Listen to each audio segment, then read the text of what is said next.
One day, as I went outside to hang the laundry, I noticed mackerel clouds in the sky, a sure sign of fall's arrival.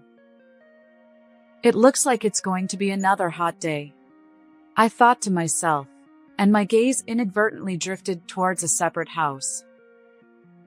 On the same property as our home, there is this separate house where my son Michael, his wife Sophia, and their son Liam, a family of 3, live. It seems that every time Sophia comes to our house, she takes with her household items such as toilet paper, detergent, and shampoo, and even money from my wallet without my knowledge. However, since I had never witnessed such incidents and had no concrete proof, I couldn't say anything. The household expenses were rapidly depleting, so I decided to take up a part-time job. Of course, I tried talking to Michael about Sophia's behavior, but he wouldn't take it seriously. Therefore, we decided to have a discussion when my husband David, who is working away from home, returns once a month. The meeting would include my husband, myself, Michael, and our grandson Liam. It seems Sophia will join us later. I mentioned that money was disappearing from my wallet. Are you saying Sophia did this? Let's not exaggerate. At that moment, David quietly placed his smartphone on the table and displayed footage from the surveillance camera installed in our home.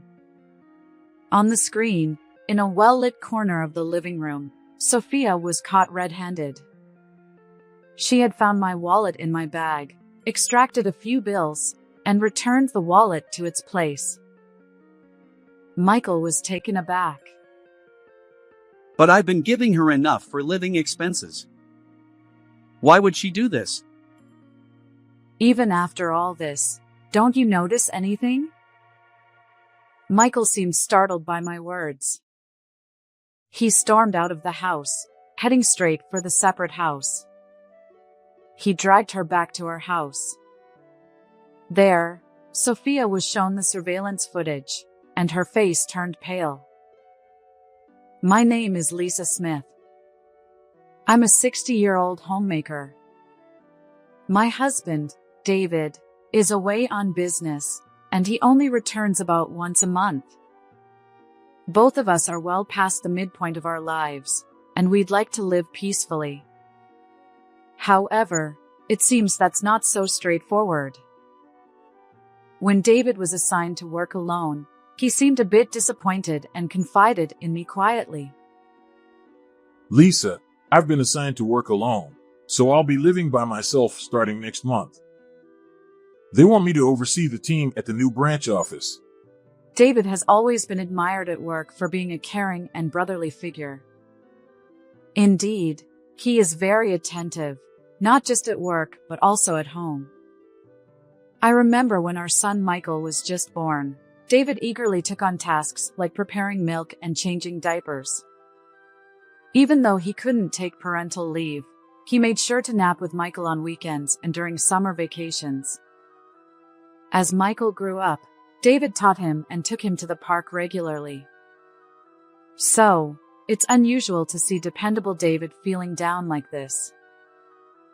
David, you don't need to be so disheartened. After all, you can come back soon, right? I had assumed he'd return in roughly 2 to 3 months. That's the thing. I don't know exactly how long it'll be. Since it involves crossing state lines, I won't be able to see you frequently. I'll only be able to come back about once a month, and that's why I'm worried about you. Why was he concerned about my well-being? For a moment, I wondered, but then it hit me. I have a chronic illness, and I'd recently undergone surgery. Perhaps he was worried about how this might affect me. It's okay. Michael and Sophia are nearby in the separate house, and if anything happens, I'll get in touch. On our property, there's a separate house where Michael, his wife Sophia, and their son Liam live. Michael got married 6 years ago and initially lived in an apartment for about 2 to 3 years. However, due to the landlord's circumstances, he had to move out of the apartment. Eventually, they came to ask if they could live in the separate house. David was not keen on the idea and initially refused. Michael, you know Mom has health issues. I don't want to burden her, so I'm against it. Once, David had turned him away with those words, but when there was less than a month left until eviction, Michael returned. He looked considerably weakened. Dad, please, I won't cause any more trouble. Just let us live in the separate house. Perhaps his perspective had changed by then, as David consented to Michael's family living in the separate house. When I later asked for the reason, David explained that he felt more at ease having them close by, rather than leaving me alone. It's been about 3 years since then, and there's no sign of them leaving. They continue to reside in the separate house. To reassure David, I put on a cheerful tone. I'm fine. The post-surgery recovery is going well, and I'm taking my medication properly. David suggested installing surveillance cameras. Let's add some security cameras. The newer ones have better performance and even come with temperature sensors, which could help prevent heat stroke. You're worrying too much. I chuckled, trying to ease his worries. Later, David did indeed set up surveillance cameras, linking them to an app on his smartphone. I was surprised at first, but since they were positioned high up, they didn't bother me much. Within a week, David left reluctantly, and now I live alone in a house that feels almost too spacious. By the way, I hadn't mentioned this to David, but there was something bothering me. It concerned Michael's wife, Sophia. Despite being a full-time homemaker, she frequently left Liam with me and went out somewhere. Occasionally meeting up with mom friends for lunch is understandable, but was it really necessary to do so that often? Moreover, when Liam occasionally came to our house with her, she always seemed to take something with her. Lisa, I'm taking some toilet paper with me. At first, it was just that, so I didn't pay much attention. But gradually, it escalated to household items like detergent, shampoo, and body wash. There was even a time when she tried to take some dishes. She did return the dishes, but still, it was odd. Sophia, are you struggling financially to the point where you can't afford basic items? Huh? No, not at all. Well then, why do you feel the need to take things from our home? It's about saving. With Liam around, there'll be additional expenses down the line. I want to start saving now. So, I thought you'd be supportive, and maybe even provide a little extra assistance. She said it nonchalantly, waved her hand flippantly, and went out again. Sophia was always stylish, talked about going to esthetician appointments, and even had her nails done. But was she truly saving money as she claimed? Michael works diligently from early morning until late at night, and there have been no discussions about financial difficulties. Although I'm curious about her intentions, I refrain from meddling in my son's marital affairs. I don't want to be an overbearing mother-in-law. Meanwhile, my wallet has been gradually losing money, and I suspect Sophia might be behind it. However, lacking concrete evidence and unable to catch her in the act, time slips away. One day, as I went outside to hang the laundry, I noticed mackerel clouds in the sky, a sure sign of fall's arrival. It looks like it's going to be another hot day, I thought to myself, and my gaze inadvertently drifted towards a separate house. Curiously, I've never witnessed Sophia behaving suspiciously, even though I still wonder if she's involved. However, various neighbors have shared unfavorable rumors about her. They claim she walks around town dressed as if she's going to a nightclub, or seen walking intimately with a young man, but I'm quite skeptical. Indeed, she is fashionable, but I've only ever seen her in outfits that one would find in fashion magazines, and she doesn't strike me as someone who would have an affair. Even when she's at the separate house, there are times she's just in her pajamas, so I simply can't imagine Sophia gallivanting about. However, the fact that there are people who have actually witnessed her behavior suggests that there might be an unknown side to Sophia that I'm unaware of. Even as I kept an eye out, money continued to disappear from my wallet. As my living expenses dwindled, I decided to start working part-time until I could gather concrete evidence. I told David it was for a change of pace, but he worried quite a bit. Eventually, he agreed under the condition that I wouldn't overexert myself. Fortunately, I noticed a nearby supermarket hiring cashiers, so I contacted them and went for an interview. Just to be sure, I discussed it with Michael as well. As the day of my first shift approached, I informed Michael, "Michael, listen, I'll be starting a part-time job next week." Why? You just got out of the hospital, and your body is still recovering. It's only about 3 days a week. I'll be fine. But more importantly, it's about Sophia. I decided to take a chance and talk to Michael about Sophia's behavior, thinking he might say something that could lead to some progress. What's wrong with Sophia? Well, lately, she's been taking things from my home, like toilet paper, shampoo, and other everyday items. Could it be that you're having financial difficulties? But Michael was clearly upset. That's not true. I consistently contribute money every month, and Sophia handles the finances. She used to work in accounting, after all. So, she manages our household expenses properly. Well, is that so? But she really is taking things from my home. And about the money. Money? Are you saying Sophia is taking it? Michael looked at me with a puzzled expression. Yes, little by little, money is disappearing from my wallet.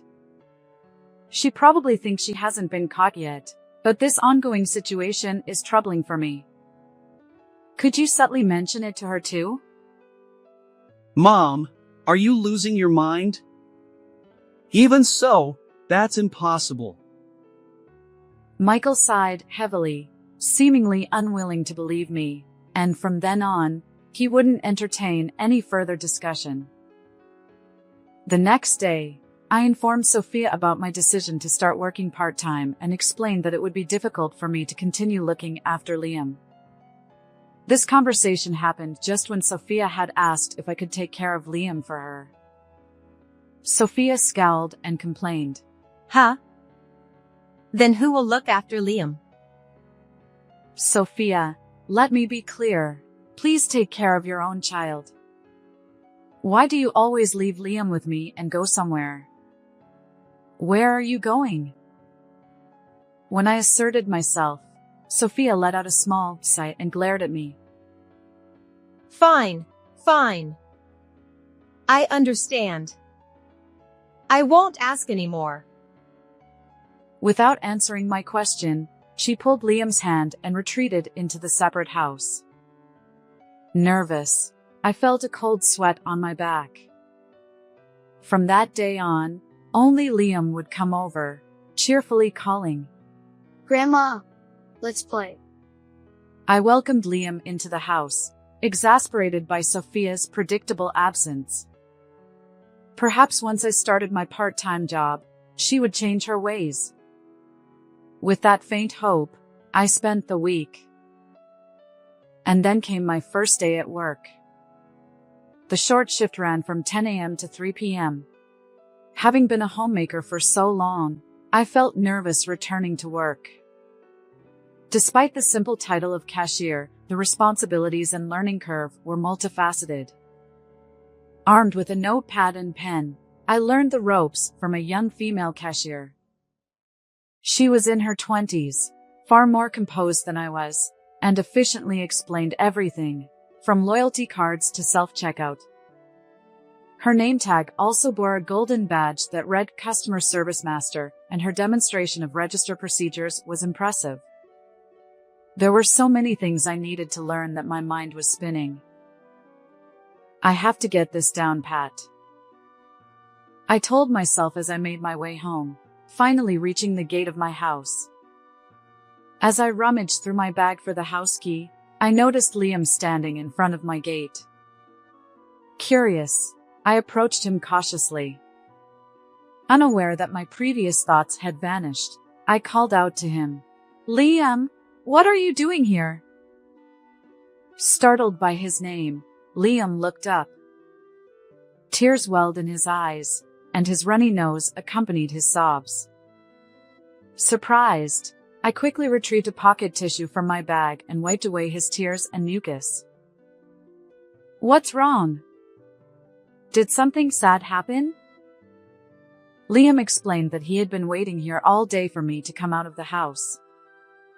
But since I hadn't emerged, he asked his mother. Grandma isn't here because she went to work. Upon hearing this, Liam felt devastated and had been crying here. He looked up at me with his runny nose and tear-streaked face. Why did Grandma have to leave? Is it because of my job that I can't play with you anymore? I was taken aback by his words. Job? What job are you talking about?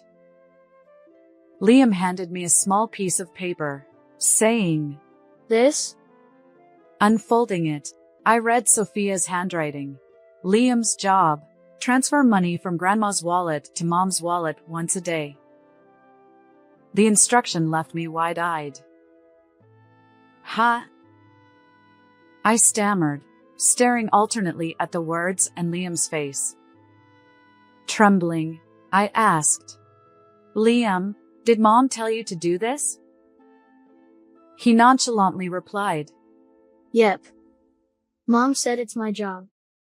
I'm supposed to be responsible. Mom gave me this paper. While my face almost twitched with the effort, I managed to invite Liam inside, where he gulped down juice. His innocent enjoyment contrasted sharply with my shock. I couldn't believe that Sophia would involve such a young child in stealing money. Could this really be happening? I had no concrete evidence. When could this have happened? I've been keeping an eye on Liam all along, and it's not easy to lose sight of a 5-year-old. How could he have taken money from my wallet without me noticing? Suddenly, something clicked in my mind. That night, I contacted David and explained the situation. Yeah, I understand. I'm not accusing Liam, but I'll check the surveillance camera footage. David listened attentively without any doubt. 3 days later, he contacted me. Hello, Lisa. I've discovered something serious. What? I was taken aback. It seemed Liam was indeed the culprit, but what shocked me even more was that the surveillance footage captured Sophia instructing Liam on how to take money from my wallet. Indeed, I hadn't told her about the surveillance camera, but even so, to steal someone's money in broad daylight is just outrageous. I am planning to visit you this weekend. This is unacceptable. Let's talk to Michael and Sophia. Yes, that's right, I replied, my heart heavy. But now that I knew the truth, I had to address it properly. Despite spending these days leading up to the weekend in a somber mood, the distraction of my part-time job allowed me to momentarily forget the situation. And so, the weekend arrived. Although the weather forecast had predicted a direct hit from a typhoon, it veered westward, leaving our area with clear skies. However, despite the sunny weather, a storm brewed within our home. David took an earlier train than usual to discuss the matter. His expression showed traces of weariness, yet an unmistakable anger simmered beneath the surface. I sensed that today would be tumultuous. As soon as David returned, he walked toward the separate house and urgently summoned Michael and Sophia. However, only Michael and Liam arrived. Seated across the living room table, David and I faced Michael and Liam. Michael, what's going on with Sophia? Didn't I tell her to come too? Well, she said she'd come later. The heavy atmosphere seemed to trip up Michael's response. As if mocking the tension, the ice cubes in the glass beside him clinked together. I wanted to talk to her too. Actually, I especially wanted to talk to her. But never mind. First, I'll tell you, Sophia has been taking things from this house. Michael looked taken aback. I've heard that from Mom before. But it's not like she takes a lot or does it frequently, right? Besides, Sophia said she received those things from you, Mom. Well, she may say she received them, but I didn't give them to her out of goodwill.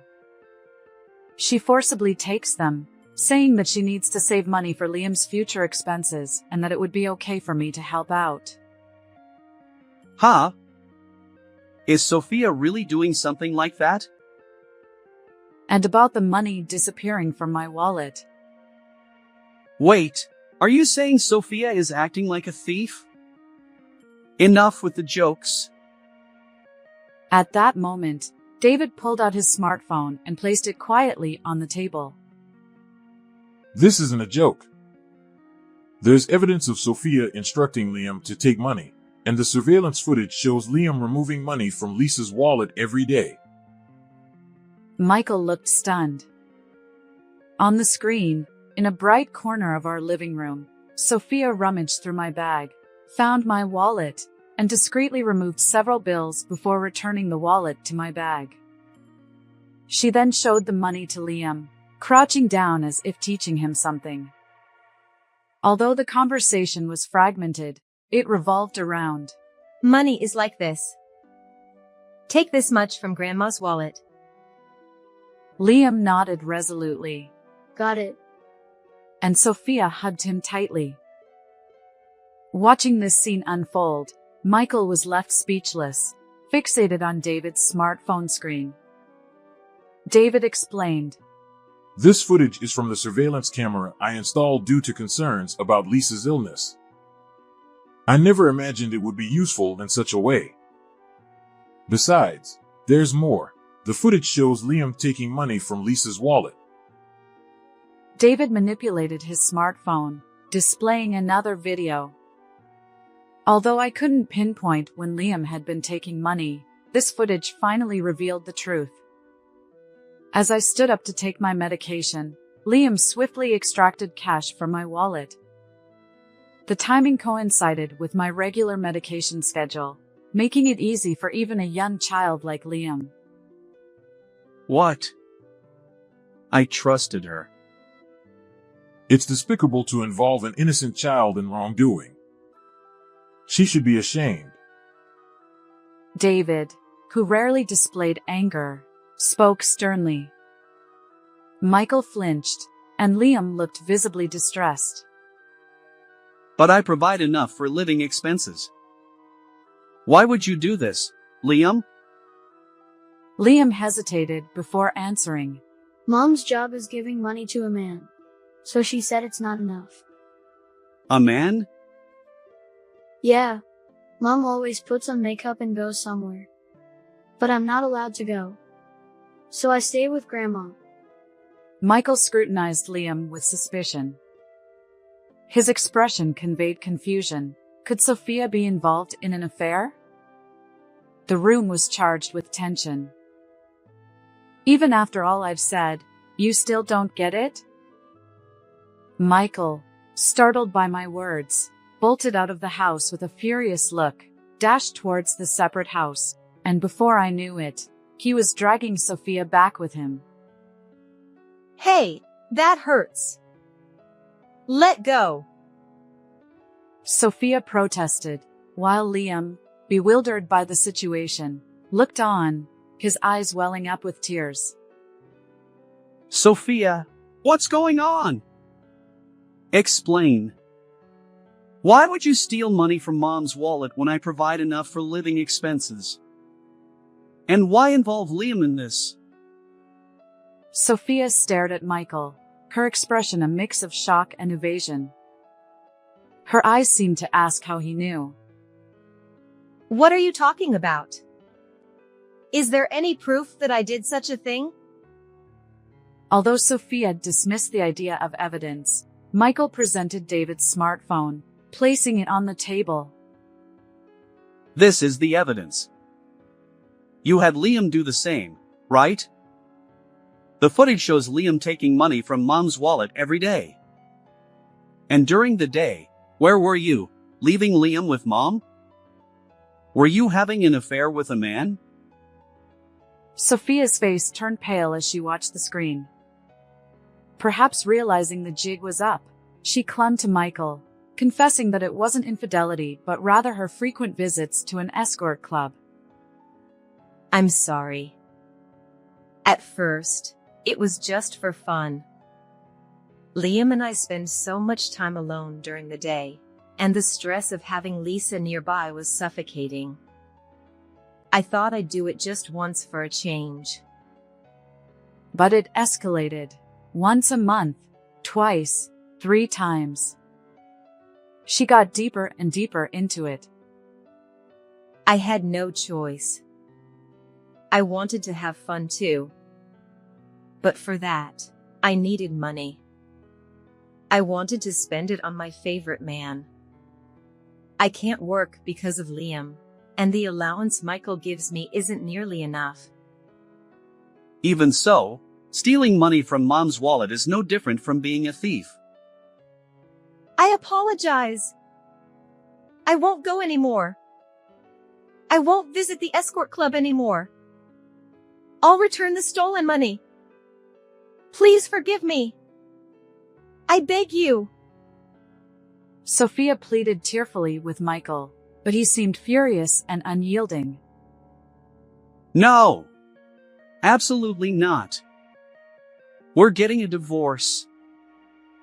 But despite her tearful pleas, Michael remained resolute, eventually serving her with divorce papers. I had been keeping notes on the amount of money lost, so I used that information to create an itemized bill, which I handed over. Huh? Is it that much? She seemed surprised, but surely she was aware. Despite her attempts to negotiate and get me to relent, I declared that I wouldn't give up a single cent. Sophia, don't you think it's fortunate that I'm not filing a police report?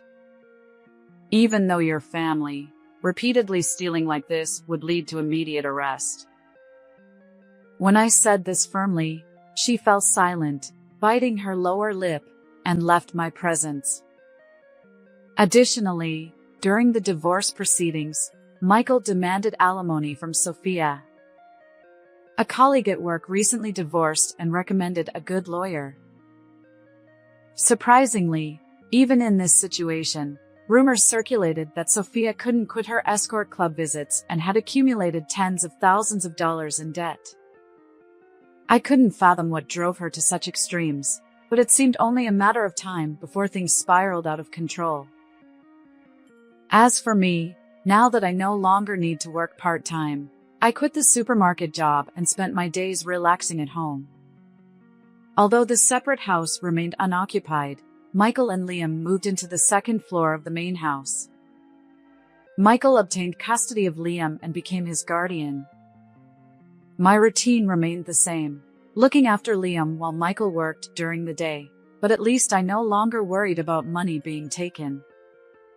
Liam will start kindergarten next year. I wonder if Michael has already gone through the procedure? I should ask to be sure, I muttered while flipping pancakes for lunch. Just then, David returned home. Yes, today marked the end of his business assignment, and he was finally back home. It had been weeks since I last saw his face, but he entered the living room with an unusually bright expression, clearly delighted. I'm home. Welcome back. Lunch is ready. Welcome home, Grandpa. And so began our life together, David, Michael, Liam, and me. It felt truly peaceful. Despite the lingering summer heat, fall was approaching. David, ever eager to play with the kids, suggested, How about a maple leaf viewing trip during the upcoming long weekend? I chuckled, considering his age, but I continued making pancakes for him. How did you like our talk this time? Please don't forget to subscribe to our channel. See you in the next video.